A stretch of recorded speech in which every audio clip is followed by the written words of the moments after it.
го праша дали борците на УЧК, кои што се бараат на меѓународна потерница од страна на Србија распишана преку Интерпол, се добре дојдени во Македонија. И премиерот кажа дека се добре дојдени бидејќи не ги прекршиле законите на Македонија, а се барали по потерница на Интерпол. Како вие како министер за правда знаете како функционира Интерпол и какви обврски имаме и коментирате неговата изјава? Јас се извинувам, сосема спротивното од вас го мислам.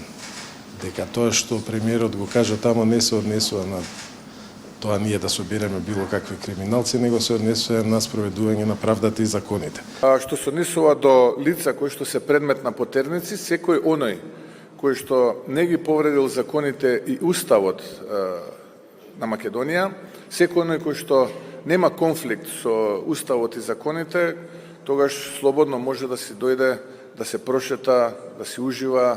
Другиот дел од вашиот коментар на вистина не би навлегува.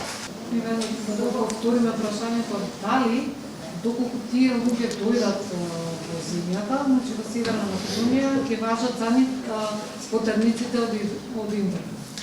Јас мислам дека и досега важат, така да Сите оние кои што навистина се во таа насока, јас ги повикувам да дојдат, ние сме гостопримливи, можам сите да ги поканам да дојдат да уживаат во убавините на мојата татковина и на тој начин да бидат задоволни од нивниот престој таму.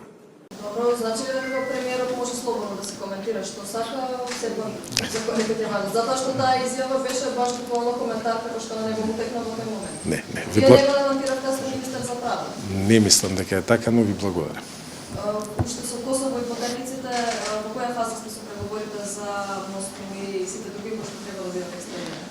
Чекаме, како што разговаравме со колешката минатата недела, таму процедурата е во тек, така да го чекаме исходот секој момент. Кога ќе го знаеме, ќе го знаете и вие.